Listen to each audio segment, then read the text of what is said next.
So you just finished your launch. It was a lot of work. You might be exhausted. There might have been a couple late nights to get everything all coming together. And one of two things probably happened. You either got the sales that you were expecting from it and you are excited and you're thinking of launching again and you want to figure out what you need to do to get even better results next time. Or maybe you didn't get the sales that you were expecting and now you're trying to figure out what you need to fix so that next time you can improve. That is what we are fixing today. I'm Allie, I'm a data-backed marketing strategist, and I'm here to help you figure out which marketing efforts are actually working so that you can launch more effectively, you can make more sales without having to consistently pump out more and more and more content. Today, we're talking launches, and by the end of this video, you're going to know exactly what to track before, during, and after a launch. So regardless of whether you hit your highest targets or your launch was a bit of a flop, you're going to be able to identify exactly what to fix next time so that you get better results. And of course, if you want more data-backed marketing tips, hit subscribe. I post new videos regularly.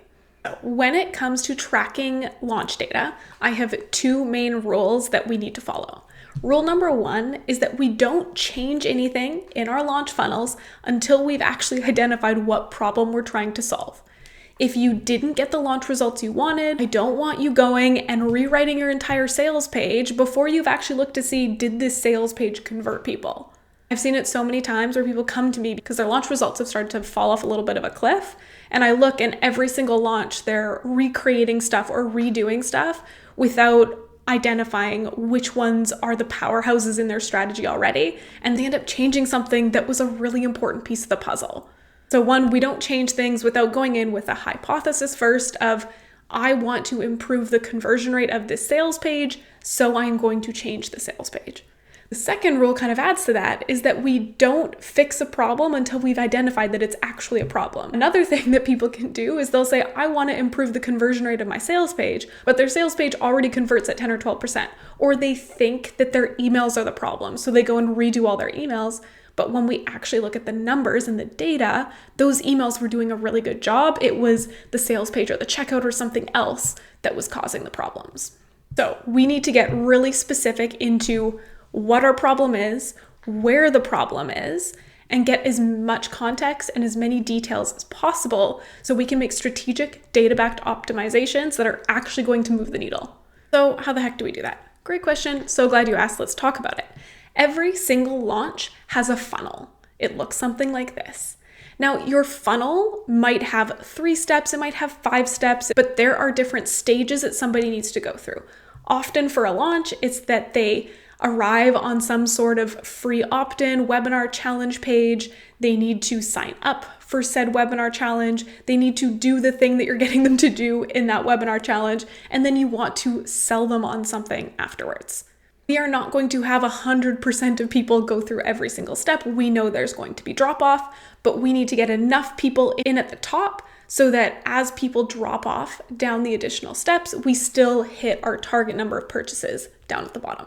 So the first and most important thing that you can do is map what are the steps in your launch funnel, and then you need to be able to track how many people went through each step. Getting that data is going to look a little bit different depending on your business. If we're talking about people seeing different pages, that data is going to live inside something like Google Analytics. If the data is people signing up for different things or buying different things, that data is going to live inside of your email marketing platform, your form tool, or your checkout platform. And as long as you're tracking those numbers, you're tracking the first set of launch data, which is enough to identify your launch leak. Then there's a next step afterwards where we figure out why that leak happened, but at a very baseline level, we have numbers for each step of your launch so that you can identify your launch leak.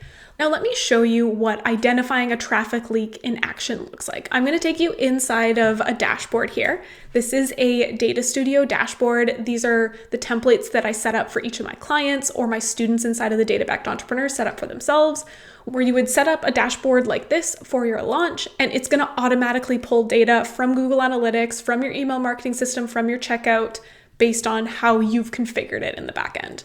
And I do have a simpler version in a Google Sheet that I'm going to show you momentarily, but this is a bit easier to analyze, so we're going to start here. So this first funnel here has what I call a traffic leak, being they didn't get the sales that they wanted. They got 0 sales in their launch.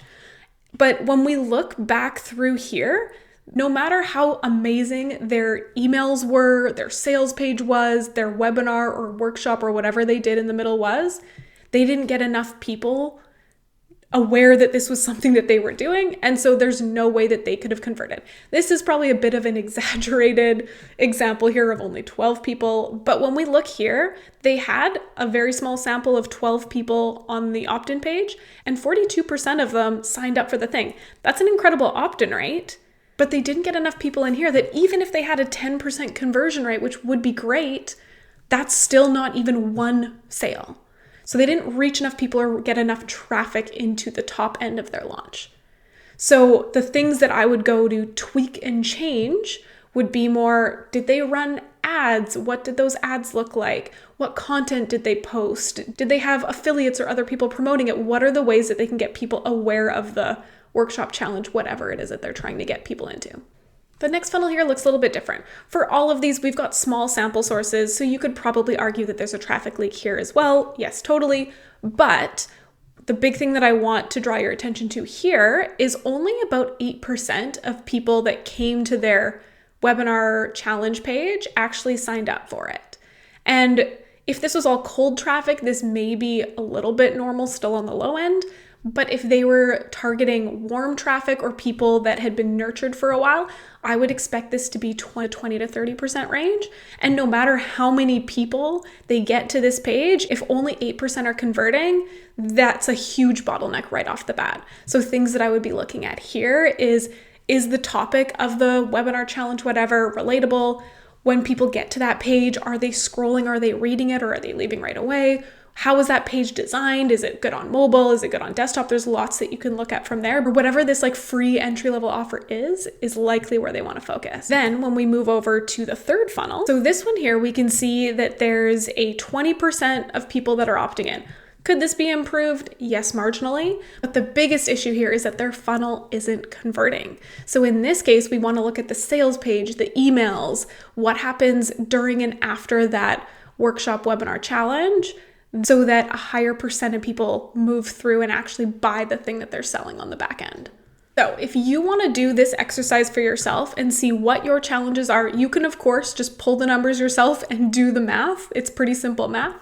If you want a tool that helps you do this, you can grab my launch leak finder. There's a link to buy it in the description below. It also has training videos with it that go through each of the launch leaks. So when you know what your leak is, it gives you advice on what to dig into deeper or different changes that you can make to fix it.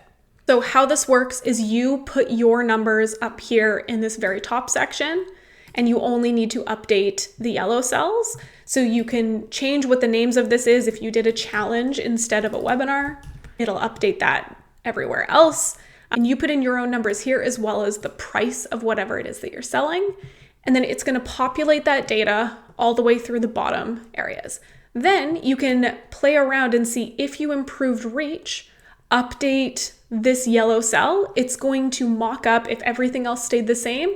How is that going to move your sales and your revenue?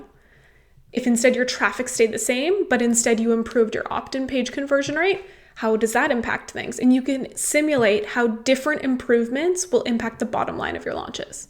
So again, the link to grab this is below. You'll get instant access along with the trainings associated with it. Now, what happens once you've identified your launch leak?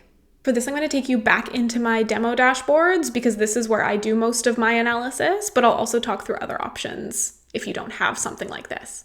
If you have a traffic leak, I would take you into a page like this, where we can filter down to a specific page, like for example, a homepage, and we can see exactly where that traffic came from. So if part of my launch, I was promoting it to my email list, I was promoting it on social, maybe I was promoting it with ads, and then I look at all of the traffic that landed on that page during the launch period, and I see that, okay, I spent a lot of money on ads, but I paid social didn't drive a lot of traffic or a lot of those leads.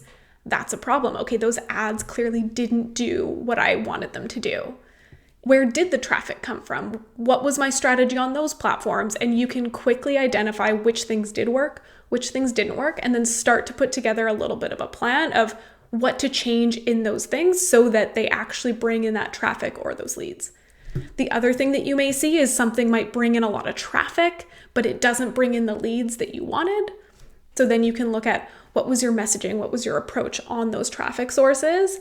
If you've identified that your launch leak is that like opt-in page or a specific page in the funnel, I would take you into a page like this in the dashboards that you filter down to a specific page, and we look and see, okay, how far are people scrolling on that page?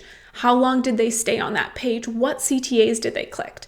This is only going to be possible for you if you've set up this tracking in Google Analytics. So that is something to be aware of. But once you know this, fixing a page that isn't converting looks very different if we know, like in this case, that very few people scroll on that page or stay very long. Clearly, they're not reading or consuming the content. That's a very different problem than if you have a page that people are scrolling and reading, but they're not converting. Then you know, should I just test different headline and opening sections of that page? Or do I need a complete rewrite of the page or to really hone in on the CTA section or where I'm trying to get them to do what I want them to do? And if the emails were, say, a problem, what I would do is I'd actually go back to the traffic sources page here, and then I would filter down to just email traffic, and then we would look and see which specific email actually drove those leads. Now, this is also only possible if you're actually UTM tracking your emails so that Google Analytics knows which email was responsible for that specific session and that specific lead. But this way you'd be able to look at all of the emails that you sent in your email platform. You can see which ones are getting good open rates, click rates. And then in here, we can see which were the ones that actually sold them, whether that was getting them to opt in or whether that was getting them to convert. Then you can look at all those emails, keep the ones that did a really good job and flag the ones that need a rewrite or you need to go back to the drawing board for. This way, instead of going from your current launch to your next launch, just hoping, guessing, and praying that it's going to go differently next time, you can confidently say, I know exactly where my leak was. I have an idea of why it didn't land, and I'm taking strategic data back steps so it should perform better next time. As always, the links to everything that I showed you today are down below if you want to check them out. Happy launching, and I'll see you in the next video.